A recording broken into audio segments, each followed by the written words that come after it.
Not just England, Sweden also. They're in the new Swedish squad.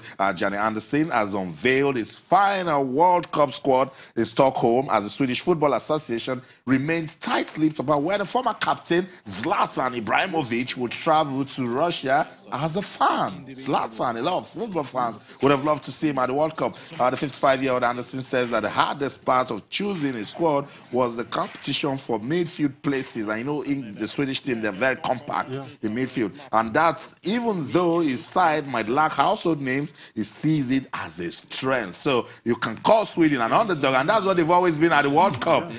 You can underrate them at your own peril. So let's listen to Coach Anderson and we'll be back. Most of the players are players that was playing during the qualification and the playoff, and I thought that they should be also taking part of the World Cup. Maybe 1 or 2 or 3 positions, I would think a little bit extra about it. And as I told earlier here, it was the midfield players that was the biggest question, which 8 we should choose. But I'm very satisfied with how we processed it and where we are today. I think we showed in the qualification and playoff that we had the same score then, and I think we did it really well. So hopefully it's a strength in that way. Okay, so Coach Anderson says it's okay. It's not a loud squad, but going by what we did in the qualifiers, and that's what we are also banking on in Nigeria, that if it is the same thing we saw at the qualifiers, they can do some more at the World Cup. The spirit is there. Clearly, they've got that oneness in their purpose to go to the World Cup and upset the apple cart. And I think this Swedish side may not look very glamorous, may not look very expansive and exciting, but I think with what I saw against Italy in the playoff, they were very determined. They decided who will go out there and not lie down and get flogged. And I think that they'll surprise a few teams at the World Cup. I don't think they generally have that feel about going to the World Cup and getting to the quarters or the semi-final, but I think that they are a side that you cannot push over. So that's waiting for you, yeah. The coach is trying to play to his strength, not deluding himself. He knows that he doesn't have the star players. So what he wants to do now is make sure they play collectively as a team, and together they can achieve great results. And maybe he was also thinking Zlatan would have been a distraction. It would have been a distraction. But he opted out, Yeah, because I mean, you don't have Zlatan. even if he's 50, I don't want to take him. Yeah, even if it's for the show. Let Zlatan just follow your team to the World Cup for the show. Zlatan is in the team. But that's football for you. The World Cup is big and the best of the best. Talking about countries that love football, that plays football, that under FIFA will come together to play football for pride and glory. Let's take a look at some rescheduled matches that we played in Nigeria, professional football, or that was played. Plateau United had to dig deep. This was a very tough match.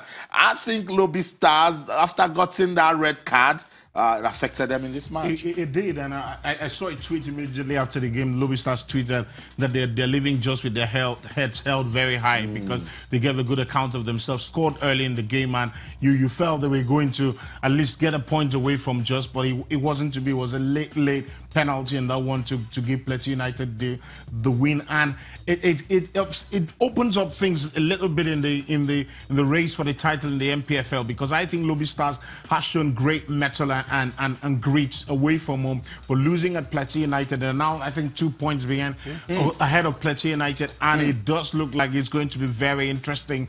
All of a sudden, Plateau United are interested in retaining the title, so they will be. You need to start picking up points, and having the scalp of the side who have been top of the table for so long as a big advantage to them. Big advantage for Plateau United, and Joseph, this puts some big-time competition towards the race for the title. Yeah, absolutely. Last season it was 0-0 at both ends, in the league, and this time around I'm a bit concerned about 2 penalty kicks at home, and I just hope we get to see the footage to know if indeed these are real penalties.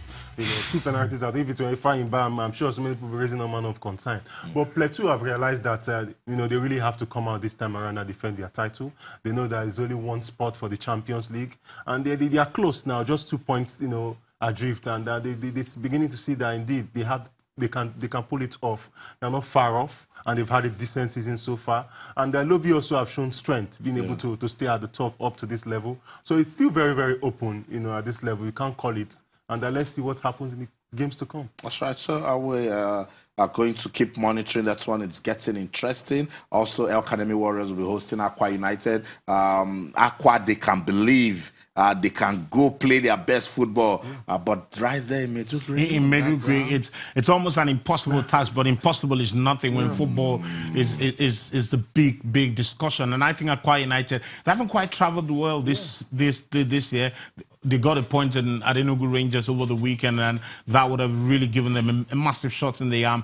But Enugu going to Maiduguri against El Academy Warriors, who are very impregnable at the risk of using that cliche, very impregnable in Maiduguri. And I'm not quite sure Aqua United can go there and win, but maybe they can get a draw. Maybe, just maybe. Just maybe. It's football where anything can happen. And if you're still doubting, Atletico Madrid, they went to France to beat Marseille to win the Europa League by 3-0. But somebody would say, not in Nigeria football. Nigerian football fans. They don't let you end the discussion. Don't bring that here. There are some things that will not just lose. There are some rules that don't apply here. I know, but we need to start accepting it, because I mean it's football, and that's why sometimes we get all of those, disturbances and fights when not necessary. Let's talk about the Nigerian Women's Premier League now.